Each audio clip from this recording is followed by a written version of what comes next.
Good morning, dear students. How are you?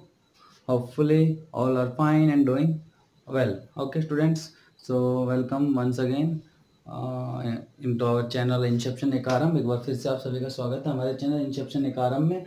और आज की वीडियो लेक्चर ये क्लास 11th की जो फर्स्ट यूनिट हमने स्टार्ट कर रखी है, that is basic principle of chemistry, है ना। उसका लास्ट लेक्चर होने वाला है। जो 2-3 हमारे छोटे छोटे टॉपिक है उनको डिस्कस करेंगे और आज इस यूनिट को यहाँ पे फाइनलाइज कर देंगे। तो बेटा जी आज का जो इम्पोर्टेंट टॉपिक है, हम कहें जो लास्ट टॉपिक है, that is molecular formula, empirical formula and limiting reagent. हम इनके डेफिनेशंस बताएंगे तीनों के पहले, फिर मैं इन तीनों के इन दोनों के आपको एग्जाम्पल दूंगा, इसके न्यूमेरिकल प्रॉब्लम है वो कराएंगे। ठीक है बेटा, तो स्टार्ट करते हैं आज का लेक्चर। एक बार फिर से अगर आप लोगों ने चैनल को सब्सक्राइब नहीं किया है तो please do share and subscribe the channel. और बाकी आपको पता ही है क्या करना है, अपने यार दोस्तों से सभी से बोल के इसको सब्सक्राइब कराने के लिए सभी को मोटिवेट करना है। ओके स्टूडेंट्स, तो फर्स्ट ऑफ ऑल बेटा मॉलिक्यूलर फार्मूला देखो, मैं आपको एक थोड़ा सा पीछे लेके चलता हूँ, उसके बाद इस पे आएंगे। बेटा दिस इज H, हाइड्रोजन। ये क्या है? हाइड्रोजन। और हाइड्रोजन में भी हाइड्रोजन का क्या है? Hydrogen atom. This is H, hydrogen atom. Hydrogen atom का मतलब एक ऐसा एटम जिसमें बीच में न्यूक्लियस है, बाहर एक इलेक्ट्रॉन है और बीच में एक प्रोटॉन है। This is hydrogen atom. But बेटा दिस इज अनस्टेबल। ये क्या है? अनस्टेबल। ये कभी भी स्टेबल नहीं होता, H कभी भी पाया नहीं जाता। जो H पाया जाता है ये पाया जाता है इस फॉर्म में, H और H बॉन्ड बना लेते हैं अभी, और ये इस फॉर्म में पाए जाते हैं, that is H2 and this is the molecule. So this is the difference between an atom and a molecule. Atom is the simplest atom. The only one single atom is atom, कि smallest part of the element जिसमें वो exist करता है। हालांकि आपको पता होगा कि atom is not the smallest part of matter. It can be divided into further electron, proton, neutron, mesons, pions, positrons, as many subatomic particles are there, and further they will also subdivided into quarks, that is energy strings. तो ये बाकी बातें जो हैं deep बातें, बाद की बातें। बट यहाँ पे हम ये समझ सकते हैं हाइड्रोजन H की फॉर्म में एग्जिस्ट करने की बजाय H2 की फॉर्म में एग्जिस्ट करता है, that is this is the molecule. Molecule का मतलब बेटा ग्रुप ऑफ एटम्स, या व्हेन 2 और more than 2 atoms combine together to get stabilize. Stable होने के लिए जब 2 या 2 से ज्यादा एटम मिल जाते हैं और कुछ बनाते हैं, उसको बोलते हैं मॉलिक्यूल। Okay sorry. तो यहाँ बात करें तो मॉलिक्यूलर फार्मूला, एम्पिरिकल फार्मूला, दोनों में डिफरेंस क्या बेटा? एटम समझ में आया, खत्म हो गया, सेकंड यूनिट में हमने पढ़ लिया। ये H2 कैसे बना, क्यों बना, तुरंत बाद इस लेक्चर के तुरंत बाद इस वीक में आपकी 1-2 वीडियो केमिकल बॉन्डिंग आएगी, जो आपकी 4th यूनिट है। जरूर फॉलो करना बेटा, स्कूल में पढ़ रहे हो नहीं पढ़ रहे हो, कुछ भी कर रहे हो, नोट्स बना लेना, देख लेना, समझ लेना, ट्रिक्स बताऊंगा। केमिकल बॉन्डिंग बहुत इंपॉर्टेंट यूनिट है, ठीक है। तो मॉलिक्यूल समझ में आ गया। मॉलिक्यूलर फार्मूला बेटा देखो, दोनों को मैं साथ साथ चलाऊंगा। देखो आप सभी को पता है C6H12O6, दिस इज ग्लूकोज। अब ये क्या है? ग्लूकोज का एटम है क्या? नहीं, ये एटम नहीं है। This is A group of atom. ये क्या ग्रुप ऑफ एटम? इसमें बेटा C है, H है और O है। 3 तरह के एटम्स है, जिसमें 6 तो कार्बन एटम है, 12 हाइड्रोजन एटम और 6 ऑक्सीजन एटम। ये तीनों मिले हैं तब जाके ग्लूकोज का एक मॉलिक्यूल बना, means this is a molecule. तो this is the molecular formula of glucose. यहां से आप ये समझ सकते हो molecular formula is the real number of atoms present in a molecule, कि एक स्टेबलाइज मॉलिक्यूल में रियल नंबर ऑफ एटम्स कितने प्रेजेंट है, वो जो भी होंगे उसको बोलेंगे मॉलिक्यूलर फॉर्मूला। तो this is the molecular formula of glucose. अब कहीं भाई इंपिरिकल फॉर्मूला क्या है बेटा? बोले कि इनमें से कॉमन फैक्टर निकाल लो, कि 6 कार्बन, 12 हाइड्रोजन, 6 ऑक्सीजन, 6 से डिवाइड कर दो सभी को, क्या बच जाएगा? C1H2O1। तो इसको सिंपल हम CH2O लिख सकते हैं। तो आपको यहां से देखने को मिलेगा कि बेटा जी इस मॉलिक्यूल में इस मॉलिक्यूल में ये जब रियल नंबर दिखा देते कि इतने कार्बन, इतने हाइड्रोजन, इतने ऑक्सीजन एक साथ आ रहे हैं, तब मॉलिक्यूल बन रहा है, दैट इज मॉलिक्यूलर फॉर्मूला बन रहा है। अगर इनको सिंपलेस्ट रेशियो ले लिया जाए कि सिंपलेस्ट ये तीनों एटम्स किस रेशियो में प्रेजेंट है, दैट इज 1:2, 2:1। यहाँ क्या था? 6:12:6, की 6 कार्बन, 12 हाइड्रोजन, 6 ऑक्सीजन। जब इनको हम सिंप्लीफाई कर दिया 1:2, 2:1, तो बेटा जो सिंपलीफाई फॉर्मूला होता है, सिंपलीफाई जो आपका रेशियो होता है किसी भी मॉलिक्यूलर फॉर्मूला में, मॉलिक्यूल में एटम्स का, उसको बोलते हैं इंपीरिकल फॉर्मूला। तो आपसे कहीं ग्लूकोज का मॉलिक्यूलर फॉर्मूला बनाओ तो आप कहोगे C6H12O6, कहेगा इंपीरिकल बताओ, 6 से डिवाइड कर दो CH2O। उसके बाद मान लो और एग्जांपल आपसे कही बेटा C6H6 बेंजीन, बताओ ये क्या है, बोले मॉलिक्यूल है, तो ये क्या हो गया मॉलिक्यूलर फॉर्मूला। बोला इंपीरिकल बनाओ, 6 से डिवाइड कर दो CH, CH इज द क्या हो जाएगा बताओ बेटा, CH क्या है, अरे बताओ, CH is the empirical formula. उसके बाद आपसे पूछे, मान लो बेटा कोई आ जाए कि CH3 मान लो सिंपल एक हम एल्केन की बात कर लें C4H10, बोले बताओ भाई क्या हुआ ये, अरे इसका अगर पूछे आपसे इंपीरिकल फॉर्मूला क्या बताओगे बेटा, क्या हो जाएगा C2H5, this is the empirical formula, simplest ratio 2:5, है ना, फ्रैक्शन में नहीं लेना आता है। तो इंपीरिकल फॉर्मूला और मॉलिक्यूलर फॉर्मूला का डिफरेंस यही है कि molecular formula represents the real number of atoms present in a molecule, whereas empirical formula represent the simplest ratio between the atoms, different types of atoms present in a molecule, कि एक molecule में different types of atom जो है वो किस ratio में present. जैसे आपसे पूछे बेटा बताओ N2O4, भाई मॉलिक्यूल है, बोले कि इसका वो बताओ तो NO2, बेटा ये NO2 का डाइमर होता है, दिस इज N2O4, ठीक है। आपसे कोई और पूछने लग जाए बेटा ये बताओ क्या, बताओ क्या, कोई भी एग्जांपल जो आपने पढ़े हो तो आप उसका निकाल सकते हो। अभी मुझे कोई एग्जांपल बहुत ज़्यादा याद आ नहीं रहे। हाँ H2O2, बेटा ये होता है परोक्साइड, H2O2 हाइड्रोजन परोक्साइड नाम है, बोला इसका बताओ empirical formula, HO, empirical formula HO। अरे बताओ समझ में आया कर लोगे ना, बताओ बेटा जी। ये देखो C2H6, बोला इंपीरिकल फॉर्मूला बनाओ, भाई CH3, अच्छी बात है, नो प्रॉब्लम। तो जितने भी आपको मॉलिक्यूल्स के बारे में पता है, आपको सिंपल क्या करना है, उस मॉलिक्यूलर फॉर्मूला में जो कॉमन फैक्टर है उस कॉमन फैक्टर को निकाल देना है और बाकी चीज़ों को लिख देना है, मतलब एक सिंप्लीफाई रेशियो करके लिख दोगे तो इंपीरिकल फॉर्मूला बन जाएगा। अब यहाँ से एक रिलेशन निकल के आएगा, अगर ध्यान से आप लोग देखोगे तो यहाँ से एक रिलेशन निकल के आएगा कि हम कह सकते हैं बेटा, हम क्या कह सकते हैं कि जो मॉलिक्यूलर फॉर्मूला है, देखो हम बात करें C6H12O6, ये मॉलिक्यूलर फॉर्मूला हो गया। इंपीरिकल फॉर्मूला की बात करें, इंपीरिकल फॉर्मूला की बात अगर हम करें तो बेटा ये हो जाएगा CH2O, इंपीरिकल फॉर्मूला। बोले इन दोनों के अंदर एक रिलेशन बनाओ, तो बोला कि भाई रिलेशन ये होता है कि मॉलिक्यूलर फॉर्मूला और इंपीरिकल फॉर्मूला इक्वल होते हैं अगर इंपीरिकल फॉर्मूला को एक n फैक्टर से मल्टीप्लाई कर दे तो। कहने का मतलब आप C6H12O6 को लिख सकते हो 6 into CH2O, means your molecular formula is equal to n into empirical formula, कि भाई एक जो कॉमन फैक्टर है उससे आप मल्टीप्लाई कर दो, आपका वापस से मॉलिक्यूलर फॉर्मूला बन जाएगा।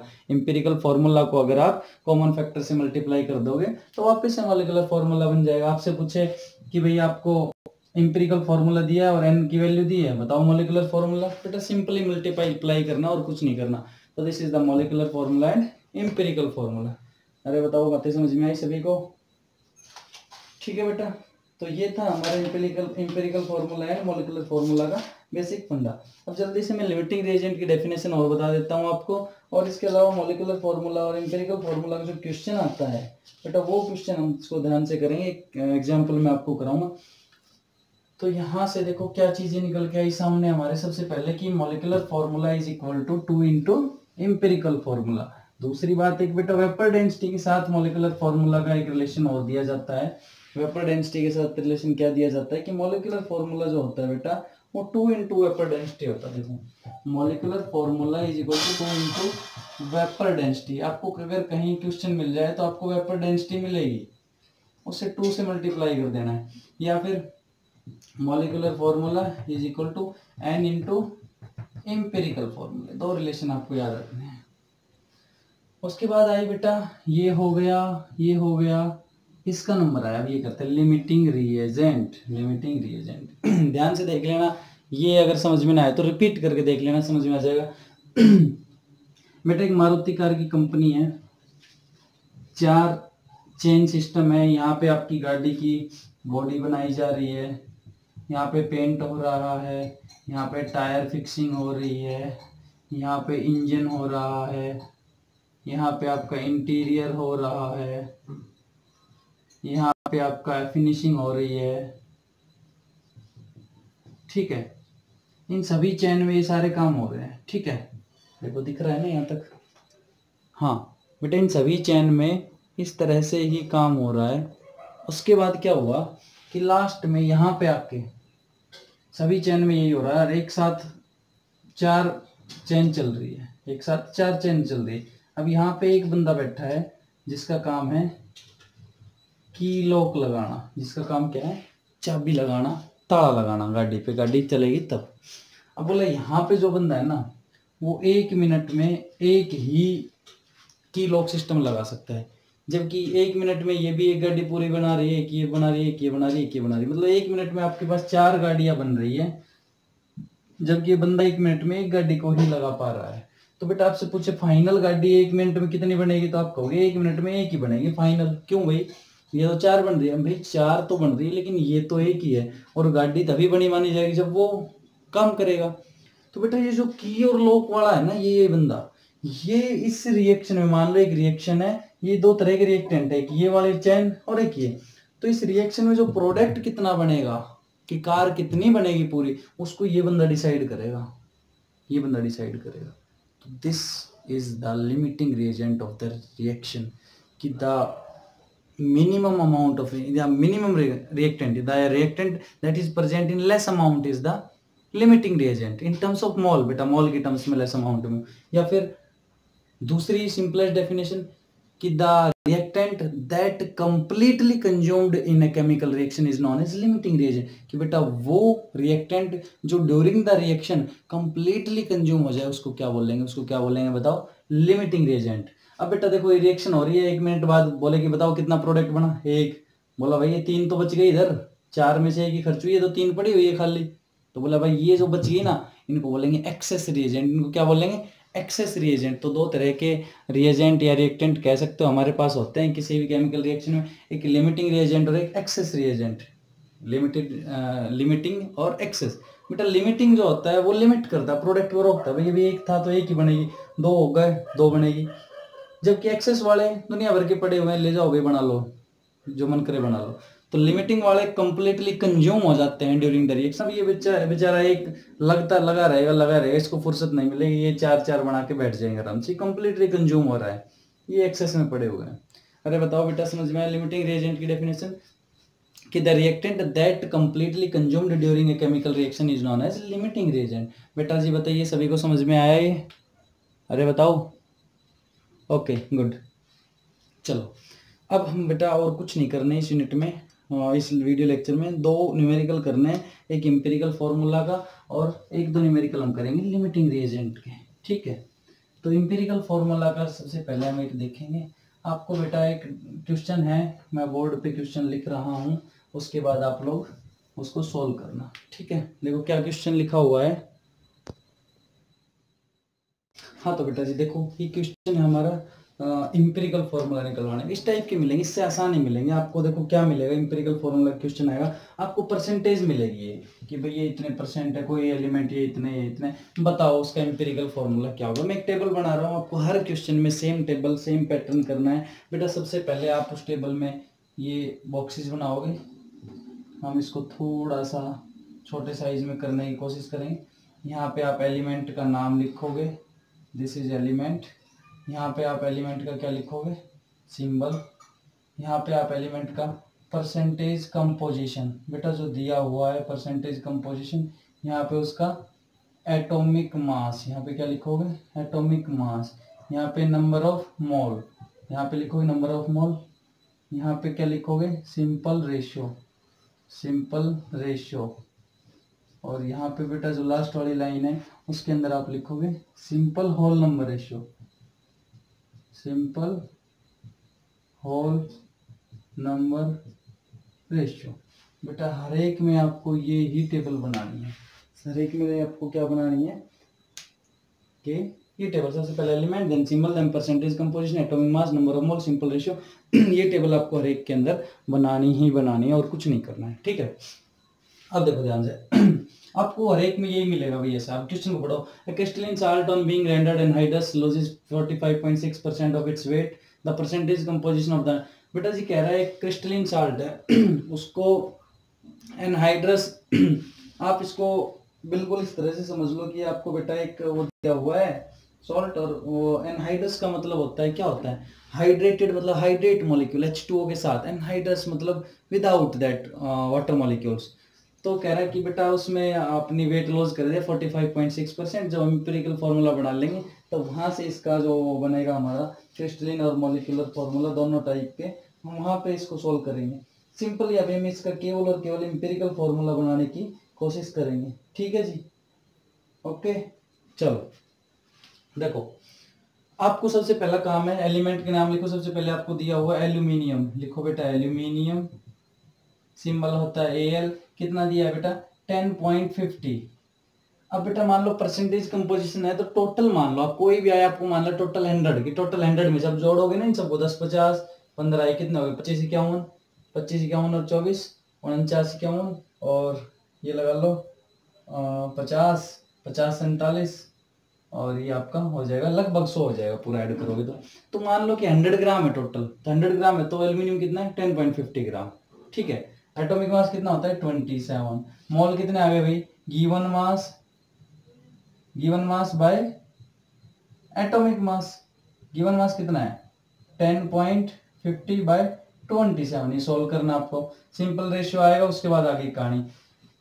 दूसरा क्या दिया हुआ बेटा पोटेशियम, नाम लिखो पोटेशियम, दिस इज के, परसेंट कितना है 15.1, इसका मास कितना होता है 39, क्या करोगे 15.1 डिवाइडेड बाय 39, यहाँ आ जाएगा जो भी आएगा। उसके बाद क्या दिया हुआ है सल्फर सिंबल होता है S, दिया कितना बेटा 24.96 ग्राम, मास कितना होता है सल्फर का, बताओ 32, तो कितना हो जाएगा 24.96 बाय 32, जो भी आएगा हो जाएगा। उसके बाद है आपके पास ऑक्सीजन O, दिया कितना बेटा 49.92 ग्राम, और इसका मास होता है 16 ग्राम। अरे ऑक्सीजन का मास कितना होता है अरे बताओ 16, इसको सोल्व करोगे कितना हो जाएगा, ये 32 है 32, ये हो जाएगा बेटा 49.92 डिवाइडेड बाई 16, ठीक है। इस तरह से आपको करना है। अब इनको आपको क्या करना है बेटा, बारी बारी आपने इन सबको सोल्व करना है। जब आप इनको सोल्व करोगे तो मैं आपको बता देता हूँ, आप जब फॉर्मूला को सोल्व करोगे तो ये आएगा 0.39, उसके बाद ये भी 0.39, ये भी आ जाएगा बेटा 39, ये भी आ जाएगा 0.39, अरे देखो 0.39 नहीं आएगा भैया, ये 0.78 हो जाएगा, 24 को इससे करोगे ना तो 0.78, और ये कितना हो जाएगा देखो, इसको 16 तिया 48, 16 3 जा 48, और बाद में कितना भी चला जाएगा 3.12, ये आ जाएगा 3.12। तो बेटा देखो ये आप सब सोल्व करोगे, आपके पास 4 वैल्यूज आई दिखाई दे रही है, लेट मी चेक, हाँ 0.39, 0.39, 0.78, 3.12। आप इनको ध्यान से देखोगे बेटा ये बिल्कुल एक दूसरे के मल्टीपल होते हैं। देखो यहाँ तक आपका मैथ का सब काम है सारा, ये टेबल बता दिया ऐसे करके मैथ सोल्व करना है। अब देखो इन सब में से छोटा कौन है, सबसे छोटा ये 0.39, सभी को बेटा आप 0.39 से डिवाइड कर दो, इन चारों वैल्यूज को 0.39 से डिवाइड कर दो, तो जब 0.39 डिवाइडेड बाई 0.39 आएगा क्या आएगा 1, 0.39 डिवाइडेड बाई 0.39 आएगा 1, यहाँ पे क्या आ जाएगा बेटा 2, 0.39 से डिवाइड करोगे 2 आएगा, और यहाँ पे कितना आ जाएगा आई थिंक 4 आ जाएगा, यहाँ पे कितना आ जाएगा बेटा, यहाँ पे आ जाएगा 4 या 8, 3 8 34 8 आएगा बेटा, यहाँ पे क्या आएगा 8। तो देखो ये सारे क्या आ गए 1128, तो ये सारे अपने आप में होल नंबर है 1128। तो सेम अगले वाले कॉलम में भी आप एज इट इज रख दो। मान लो ऐसा हो जाता है कि ये आ जाता है 1.5, तो बेटा 1.5 एटम्स नहीं होते, आप इसको कंप्लीट होल नंबर बनाने के लिए कंप्लीट टर्म्स को 2 से डिवाइड कर दे, तो ये क्या हो जाता है 2, ये क्या हो जाता है 3, ये क्या हो जाता है 4, ये क्या हो जाता है 16। तो इस दोनों कॉलम में डिफरेंस ये, अगर आपका यहाँ पे होल नंबर आ रहा है पूरा 1 1 1 2 2 2 3 3, तो आपको एज इट इज यहाँ लिखना है जैसे 1 1 2 एंड 8। लेकिन अगर यहाँ पे पॉइंट्स में आ जाता है तो आपको क्या करना पड़ता, किसी ऐसे मल्टीपल से मल्टीप्लाई करना पड़ता कि ये एक सिंपल होल नंबर रेशियो बन जाए। तो यहाँ से बेटा देखो क्या है आपके पास, this is Al1 K1 S2 and O8। तो आप लिख सकते हो Al KS2 O8।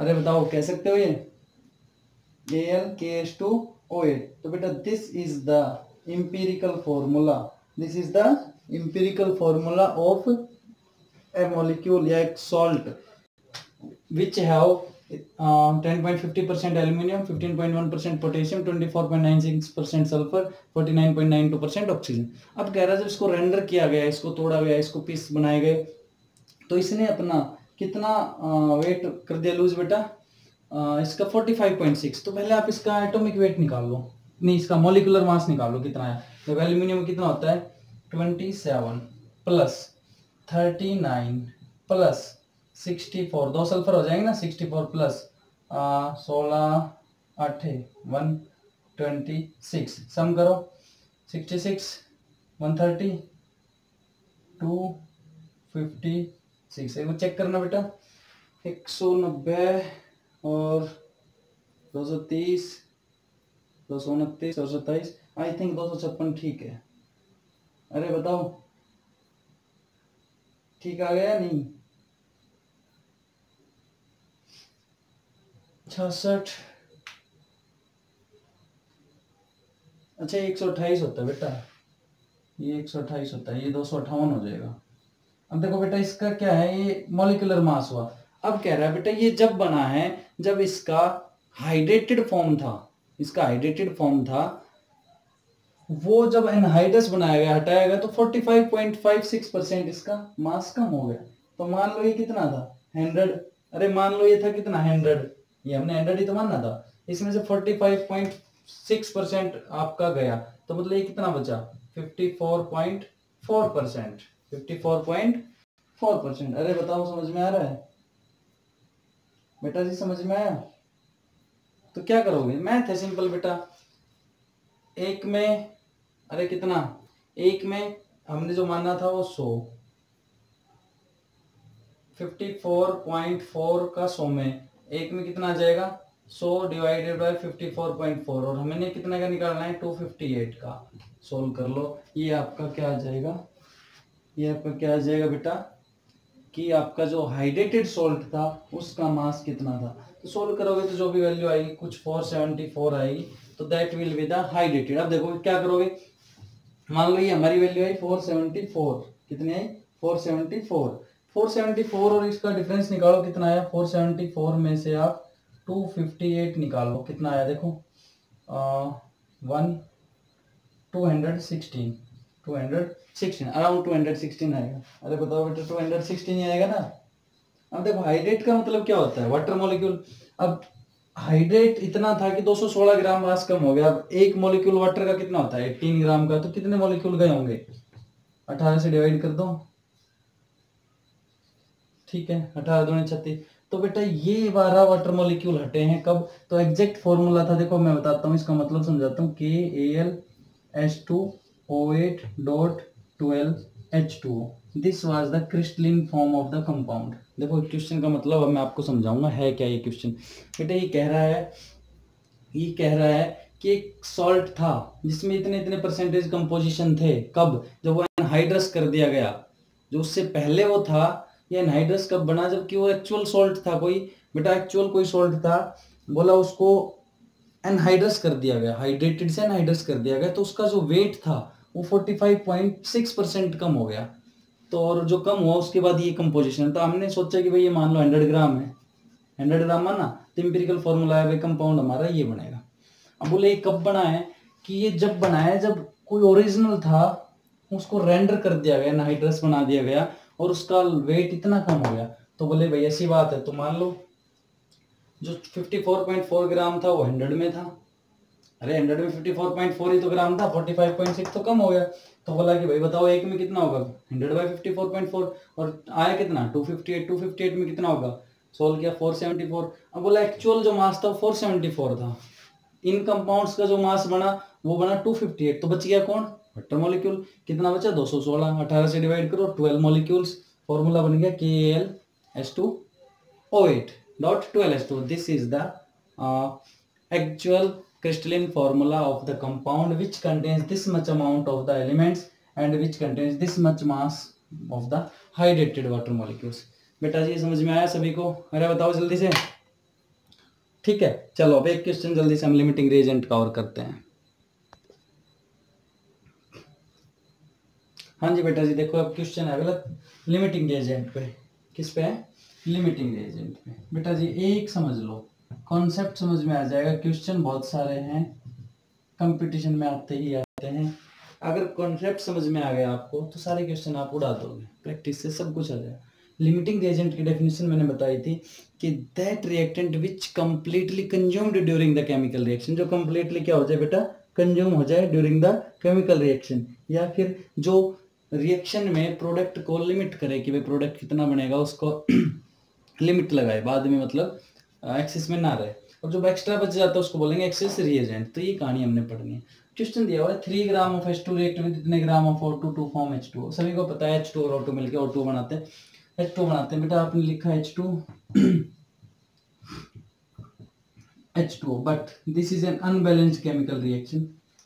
अब अनबैलेंस है तो ये काम करेगी नहीं, क्योंकि ये क्या नहीं करेगी, लॉ ऑफ कंजर्वेशन ऑफ मास को फॉलो नहीं करेगी। आप बैलेंस करने के लिए जाओगे, यहाँ एक ऑक्सीजन है, यहाँ 2 से गुणा कर दोगे, यहाँ 2 हाइड्रोजन हो जाएगा। इसका मतलब ये होगा बेटा कि when 2 mole of H2 react with 1 mole of O2 gives 2 mole of H2। देखो क्या मतलब कि when 4 gram H2 react with 32 gram O2 they will produce 36 gram H2।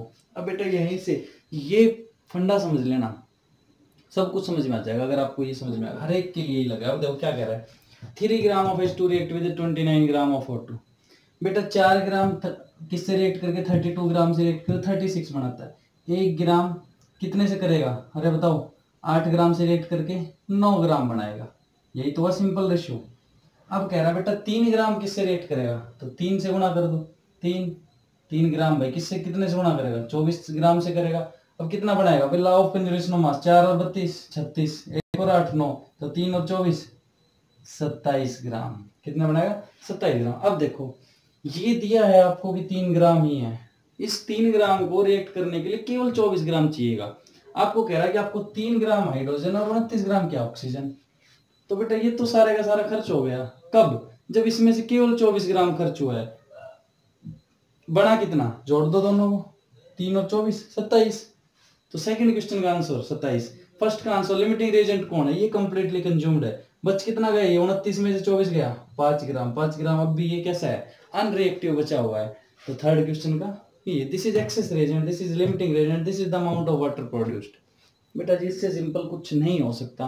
देखो बुक में अलग तरीके दे रखे, मेरा सिंपल मेथड, आप बैलेंस केमिकल रिएक्शन में मास को लिखो, एक के लिए निकालो, जो भी पूछे आप केवल गुणा भाग करना है और कुछ नहीं करना, सोल्व हो जाएगा।